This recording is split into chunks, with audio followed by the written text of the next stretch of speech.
and hope you are doing very good. Maharashtra state का एक मंजारवाड़ी पंचायत का एक छोटा सा तहसील है होती है और आप चाह के भी कुछ नहीं कर सकते।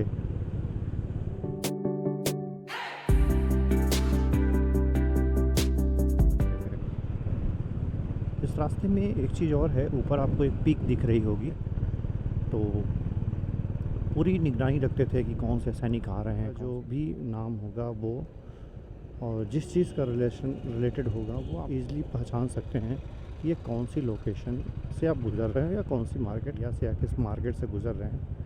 बट शॉप्स के ऊपर जनरली सिर्फ शॉप्स का नाम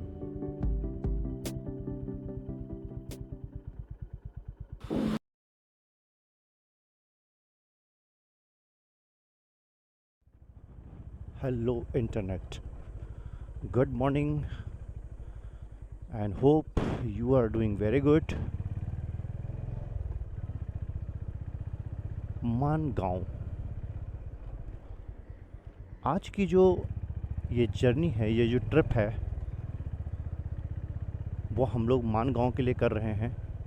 सुबह के बज रहे हैं 6:30। ये जर्नी हम लोग स्टार्ट कर रहे हैं डोंबिवली से, जो कि डोंबिवली एक महाराष्ट्र में एक जगह है, और डोंबिवली से हम लोग जाएंगे मानगांव। मानगांव महाराष्ट्र स्टेट का एक मंजारवाड़ी पंचायत का एक छोटा सा तहसील है। और ये मानगांव बहुत सी चीज़ों के लिए अपने बहुत फेमस है, जैसे कि रायगढ़ फोर्ट, जो छत्रपति शिवाजी ने जिसको अपनी राजधानी भी बनाया था, रायगढ़। तो रायगढ़ फोर्ट वहाँ से 20-22 किलोमीटर है। एक वाटरफॉल भी यहाँ पर बहुत ही फेमस है, जो कुंभे वाटरफॉल है। इसके अलावा यहाँ पर तिरुपति का बालाजी का एक टेंपल है, दत्त मंदिर है, और यहाँ पर मानगांव का एक खुद मानगढ़ भी है, फोर्ट भी है। बट वो फोर्ट इतना फेमस नहीं है और ऐसा कुछ फोर्ट में वहाँ है नहीं जो कुछ दिखाया जा सके। बट एक छोटा सा फोर्ट वहाँ पर कुछ उसके अवशेष हैं, बाकी और कुछ तो वहाँ नहीं है।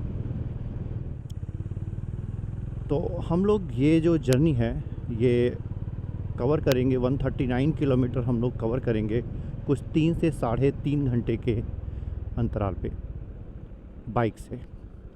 तो चलिए चलते हैं मानगांव, और जितना ज़्यादा से ज़्यादा एक्सप्लोर कर सकते हैं हम लोग एक्सप्लोर करेंगे आज मानगांव को। मुंबई की ये जो सुबह होती है ये बहुत ही प्लीजेंट होती है। रीज़न है कि कोस्टल एरिया, समुद्र है बहुत ही किनारे,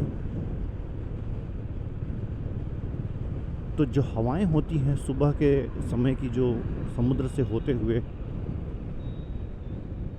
इधर आती हैं, वो काफ़ी ठंडी होती हैं।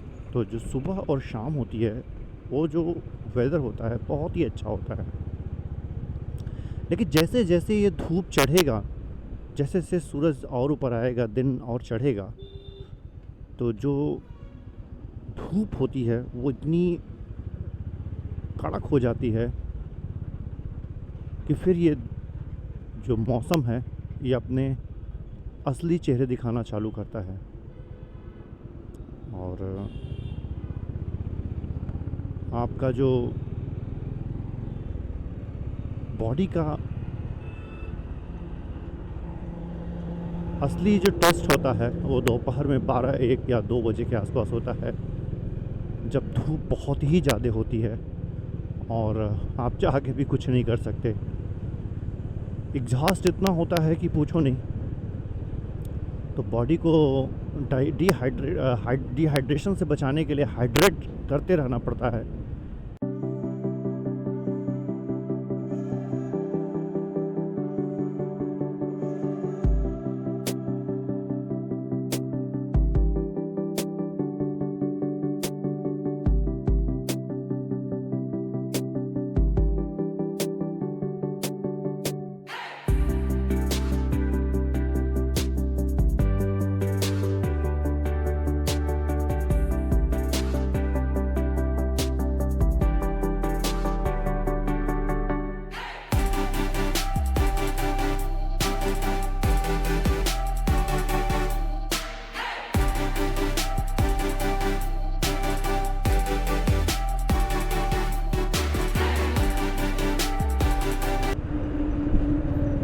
ये सीधा रास्ता दोस्तों आपको पनवेल लेके जाता है। तो अभी एक जगह आएगा जहाँ से हमें यूँ कह लीजिए कि टर्न लेना होगा। पनवेल के लिए टर्न नहीं लेना होता, बेसिकली वो एक चौराहा टाइप का है जहाँ पर कि आपको उसे कलम्बोली बोलते हैं। कलम्बोली का एक चौराहा रहेगा। उस कलम्बोली चौराहे से हमको सर्कल से सीधे निकल के थोड़ा सा लेफ़्ट लेना होगा तो हम पनवेल की तरफ जाएंगे।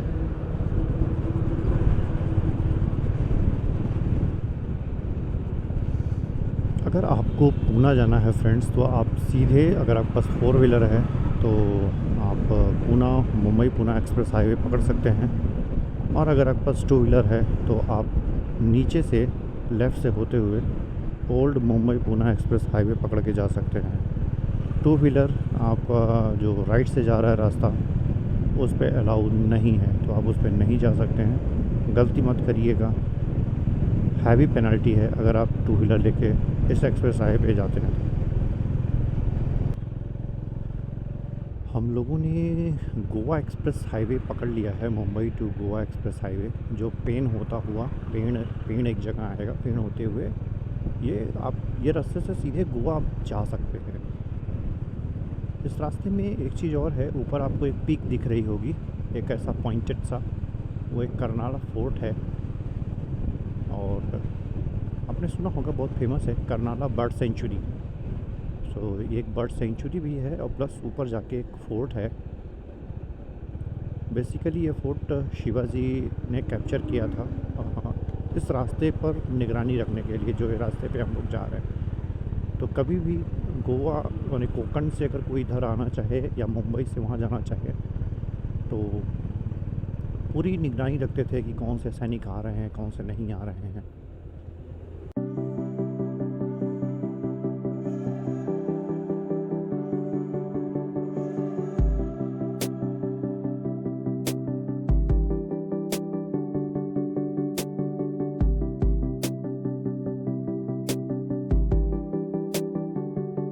ये गोवा हाईवे एक समय था, ये रास्ते बहुत ही ख़राब थे।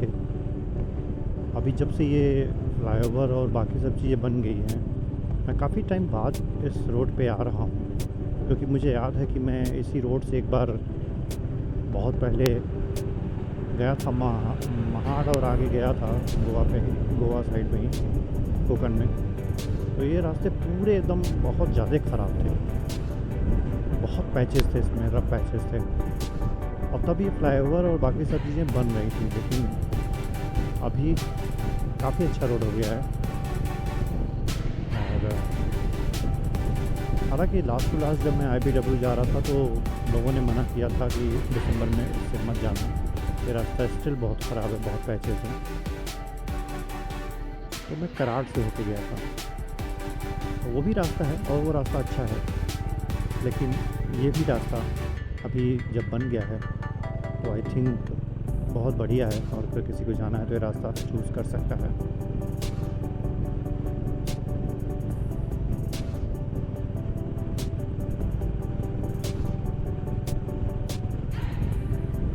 पहाड़ों के नज़ारे और इस तरह का हाईवे हो, हम जैसे प्रकृति प्रेमियों के लिए तो जन्नत है।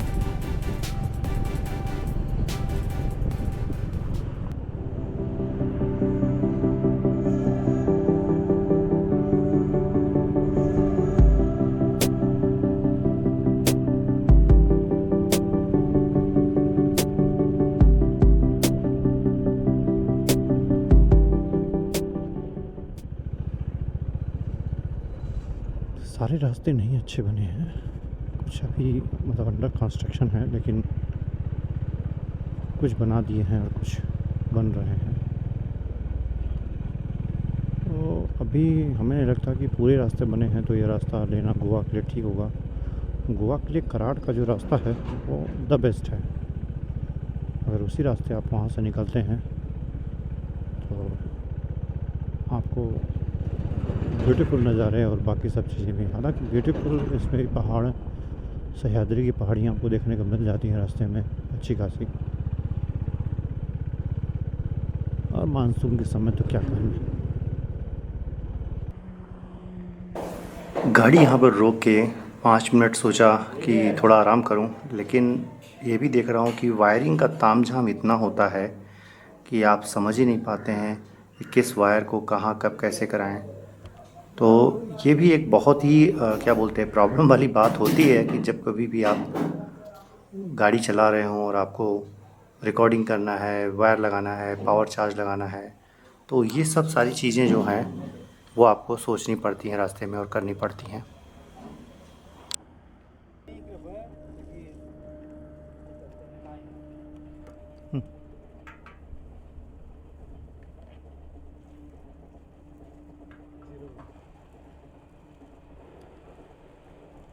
भाई रुक जा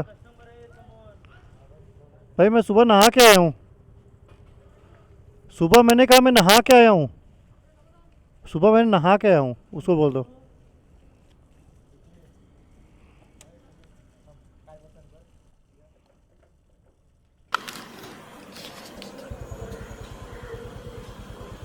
पेट्रोल भराने के बाद अभी वो भाई साहब कर क्या रहे थे, पानी का इतना तेज़ फुहारा मारा कि सब बाइक और मेरे ऊपर आने लगा। तो मुझे उनसे रिक्वेस्ट करना पड़ा कि प्लीज़ भाई साहब थोड़ा फुहारा कम मारिए, नहा के आया हूँ सुबह, फिर से मत नहलाइए। लेकिन दिल तो कर रहा था यार कि पानी इतना ठंडा और इतना अच्छा लग रहा था कि इतनी धूप में बाइक चलाने के बाद मन हो रहा था कि अगर नहाने को मिल जाता तो एक बार राइडिंग जैकेट वैकेट निकाल के नहा के तब आगे चलते। फ़िलहाल चलते हैं हम लोग। सो अभी यहाँ पे करा लिया है टंकी फुल। जैसा मैंने पिछले ब्लॉग में ही बताया हुआ है कि मेरी आदत है कि मैं शेल का पेट्रोल पंप या जियो का ही पेट्रोल पंप यूज़ करता हूँ अपने इस गाड़ी के लिए, जिसकी वजह से मुझे एवरेज भी अच्छा मिलता है और गाड़ी का जो एक परफॉर्मेंस होता है, एक जो पावर होता है ना, वो पावर आपको फील होता है। रास्ते जैसा मैंने पहले बताया कि यहाँ के रास्ते अभी भी ठीक नहीं हैं जिस तरीके से होने चाहिए। बीच बीच में अच्छे हैं बट पैचेस भी आपको मिलेंगे।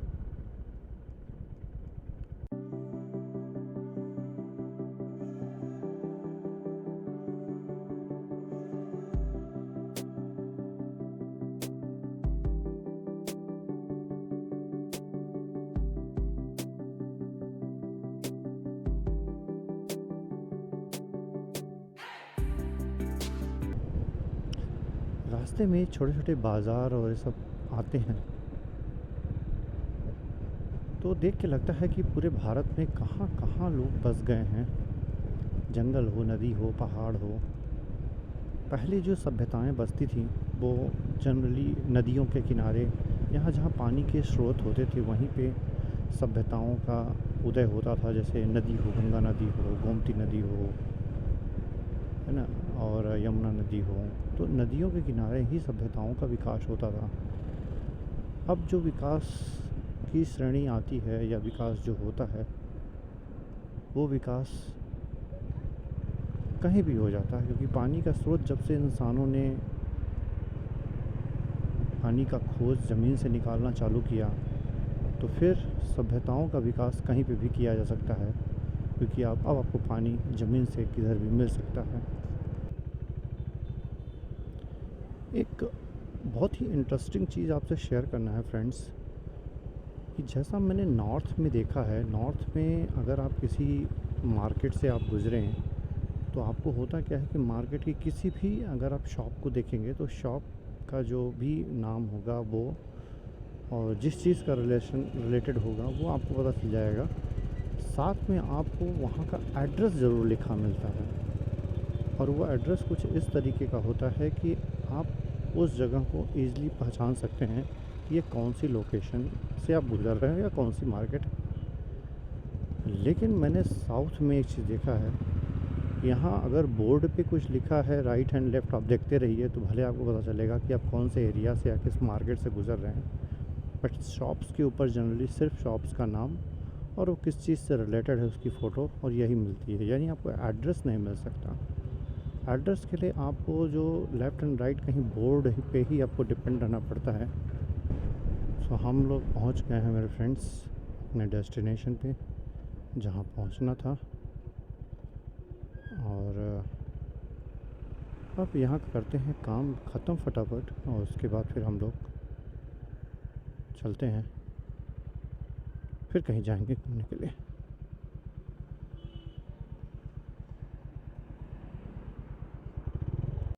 काम ख़त्म होने के बाद फटाफट हम लोगों ने सोचा कुछ लंच कर लिया जाए और लंच करके फिर आगे की तरफ निकला जाए। तो ये फटाफट लंच करके हम लोगों ने फिर आगे के लिए प्लान करने का सोचा और यही डिसाइड किया कहाँ जाना है।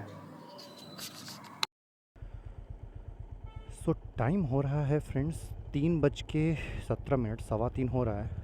हमारा काम यहाँ पर 1-1:30 बजे के आसपास फिनिश हो गया था। तो थोड़ा बहुत और टाइम स्पेंड करने के बाद आई डिसाइडेड कि अभी खाना खाते हैं। सो खाना खाने के बाद अभी डिसाइड किया कि अब हम लोग चलते हैं। और ये था कि मानगांव में कुछ ना कुछ एक्सप्लोर करना है हमें। सो एक्सप्लोर करने के हिसाब से कि क्या रहेगा, तो हमें तो वहाँ से प्रिपरेशन करके आए थे कि मानगांव फोर्ट यानी मानगढ़ देखेंगे या कुछ और हम लोग बीरा डैम का कुछ करेंगे या कुंभे वाटरफॉल का करेंगे। तो बट कुंभे वाटरफॉल पता चला कि कुछ उधर पानी वानी नहीं है ना, तो उधर जाके कोई मतलब नहीं बनेगा। तो वहाँ का जो लोकल थे उन्होंने मुझे गाइड किया हमें कि ऐसा करो आप लोग अगर जाना ही है तो दीघे अगार करके one of a beach is there. So उन्होंने बोला वो बीच पे जाओ आप and you will really love it, बहुत अच्छा है एंड आपको इन्जॉय आएगा। And then there is a like way also to go to your Maharashtra, Pune Mumbai Maharashtra also, उधर is a way you can go. Monsoon के टाइम पे के जो पहाड़ों के रास्ते दिख रहे हैं ना, ये पूरा पानी का फ्लो इस पे आ जाता है और एक छोटा वाटरफॉल बन जाता है। बट अभी गर्मियों के दिन चल रहे हैं तो पूरा सूखा है, वाटर की कोई भी गुंजाइश नहीं। वित्तीय अगर बीच जो दिखा रहा है वह है 40 किलोमीटर। टाइम हो रहा है 3:27 और एक्सपेक्टेड टाइम टू अराइव है 4:24 दिघे आकार बीच पे। सबसे अच्छा टाइम होता है मॉर्निंग का। मॉर्निंग थोड़ा अर्ली निकले।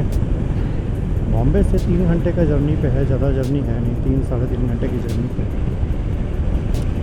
तो जल्दी जल्दी पहुंच सकते हैं यहाँ और पूरा दिन स्पेंड करने के बाद शाम को मस्त अपना कुछ नाश्ता वास्ता करके चाय पी के 4, 4:30, 5 बजे निकले तो 8 बजे तक बॉम्बे टच कर लेंगे। फ़िलहाल हमारी दिल्ली है दूर, अभी 22 किलोमीटर और है, 37 मिनट्स और लगेंगे एज़ पर गूगल।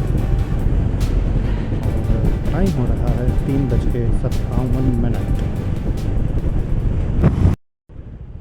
जो इस तरह की खेती दिख रही है आपको, पहाड़ों को काट के और इसके मिट्टी के ऊपर लगा के वो हरे रंग के कुछ कपड़े से इसको ढक के, शायद प्लांटेशन है। प्लांटेशन लगा के जो सॉइल इरोज़न होता है उसको कम करना, जिससे वो वहाँ से और ज़्यादा इरोज़ ना हो मिट्टी।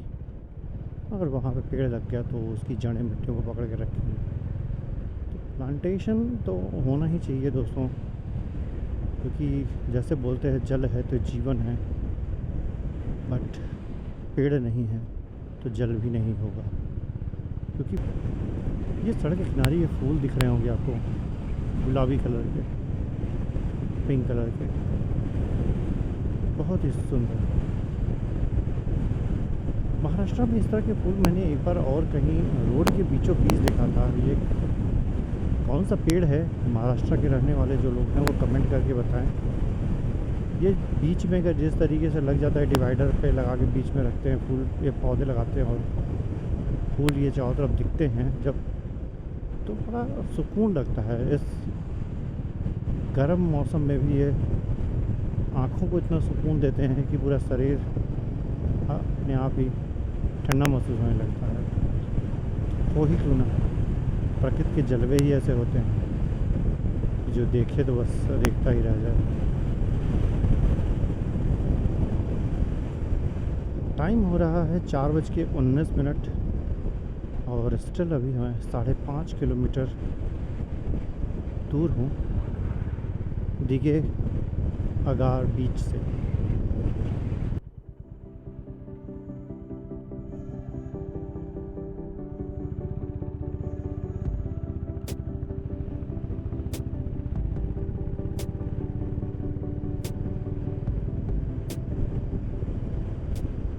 यहाँ से रास्ता बहुत ख़राब लग रहा है, बट यही रास्ता दिखा रहा है दिघे अगार बीच पे जाने का।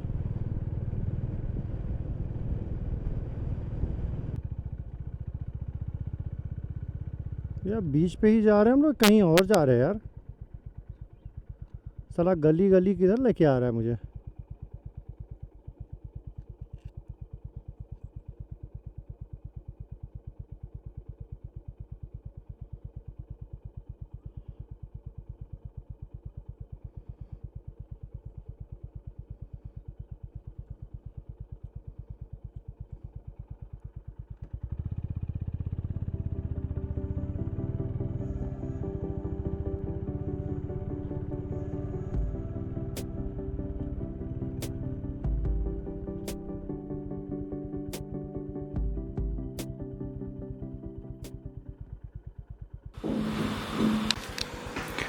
फाइनली दिघे अगार बीच पे हम लोग पहुंच गए।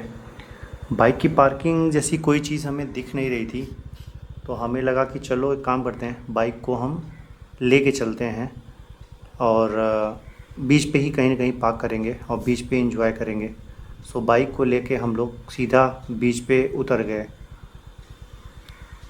और ये क्या, ये तो रेत में बाइक फंस गई बहुत बुरी तरीके से और 1 इंच भी खिसक नहीं पा रही थी। जब देखा कि नहीं जा पाएगी तो फिर उसके बाद बाइक को किसी भी तरीके से सोचा मोड़ के ऊपर ही कहीं खड़ा करते हैं, क्योंकि और कहीं जगह तो है नहीं। अब ये है कि लग भी रहा था कि पता नहीं इस रेस से निकलेगा कि नहीं निकलेगा, लेकिन फर्स्ट गियर पे एफर्ट डालते डालते कई तरह से घुमाते हुए हमने बाइक को वहाँ से निकाला और निकाल के फिर ऊपर ही पार्क किया और फिर उसके बाद हम लोग बीच पे गए।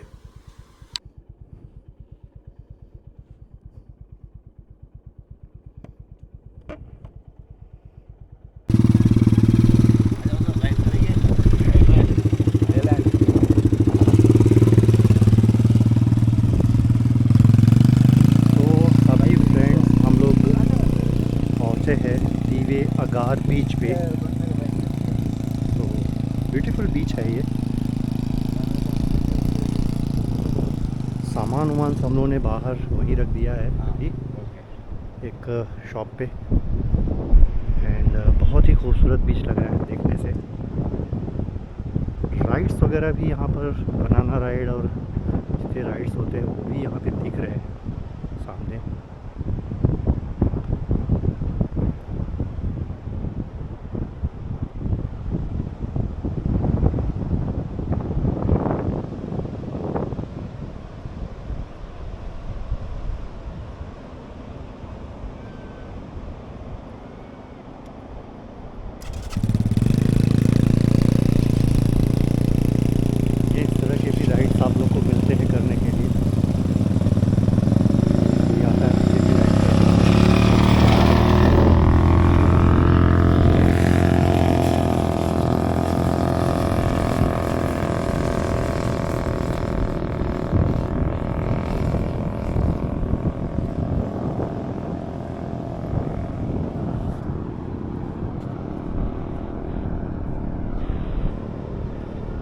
सो me and Chirag is there और हम लोग बस ये सोच के आए थे कि अपना काम करेंगे, काम करके फिर वापस कुछ ना कुछ एक्सप्लोर करेंगे फ्रेंड्स। कभी कभी होता है बहुत कुछ सोचो अपना सोचा होता नहीं है, एंड वही होता है जो कहते हैं ना, मंजूर खुदा होता है। तो सोचा था कुछ कि एक इंटरेस्टिंग चीज़ पहले दिखाऊं, फिर बात करते हैं हम लोग। ये आपको दिख रहा होगा, इस तरीके से ज़मीन से निकल के ये कुछ तो कितना बढ़िया डिज़ाइन बनाते हैं ना।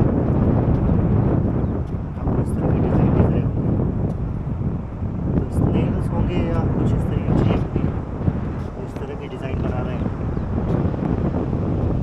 ये चारों तरफ फैले हुए इस तरह के डिज़ाइन।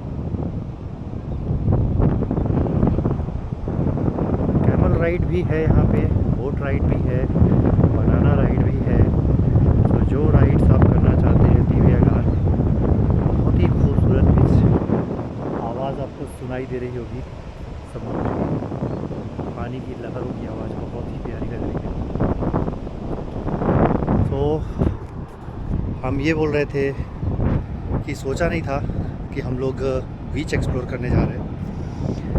तो हम लोग ये प्लान किए थे कि या तो कोई गढ़ चलेंगे, फोर्ट चलेंगे, या एक बीरा डैम करके हो जाएंगे, या एक कुंभे वाटरफॉल है वो और करते।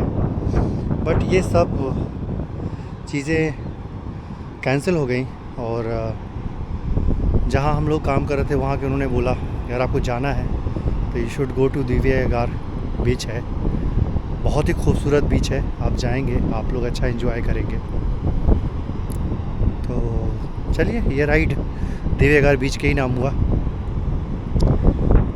और लिटरली जिस तरह का बीच सोचा था उससे ज़्यादा कहीं ज़्यादा खूबसूरत बीच है। मुझे लगा नार्कोस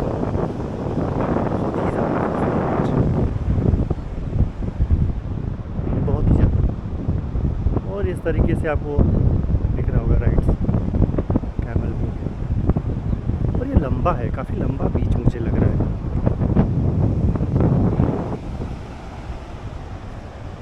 आसमान में इस तरीके से एक साथ उड़ते हुए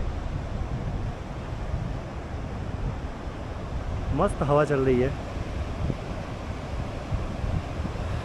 यहाँ बैठना हो तो बस थकान ही पहुँच जा सकती है।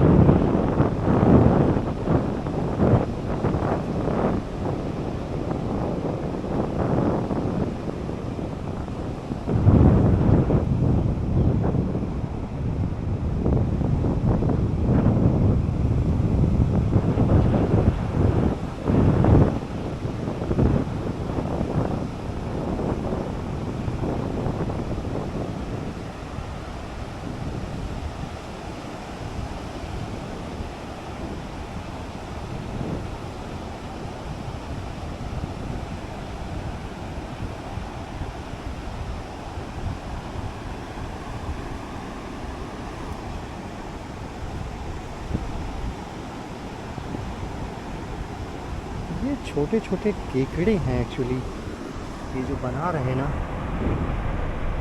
ये छोटे छोटे केकड़े हैं। अगर आप देखेंगे ध्यान से तो ये छोटे छोटे केकड़े हैं,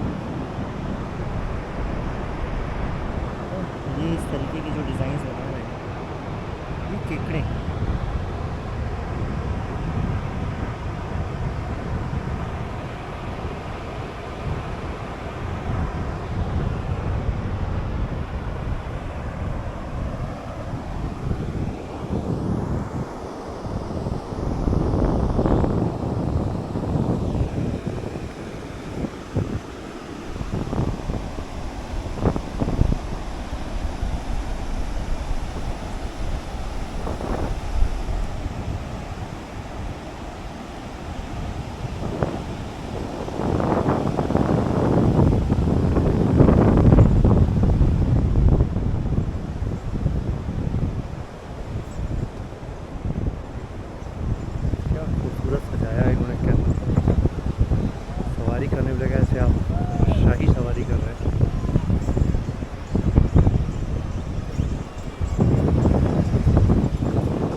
तो इस तरह से फ्रेंड्स अपना ये फिनिश हुआ ट्रिप। सो अगर किसी को आना है तो दीवे अगार करके है ये बीच, बढ़िया बीच है। हमने तो नहीं एंजॉय किया, बट हाँ चिराग मेरे फ्रेंड ने अच्छा एंजॉय किया। इन्होंने बढ़िया राइड भी लगाया, वो क्या बोलते हैं, कौन सा बोट राइड है? Jet boat ride something is there. So उन्होंने इस पे अच्छा एंजॉय किया। एंड अभी टाइम हो रहा है फ्रेंड्स, हो गया है 5:33, 5 hours 33 seconds। तो हम लोग को यहाँ से निकलना भी है, जल्दी जल्दी पहुँचना भी है। सो हम लोग अब बस इस वीडियो को यहीं एंड करते हैं और निकलते हैं अपने घर की तरफ। तब तक आप लोग बढ़िया रहिए, स्वस्थ रहिए, मस्त रहिए, व्यस्त रहिए अपनी लाइफ में और keep enjoying. Bye bye, see you in next video.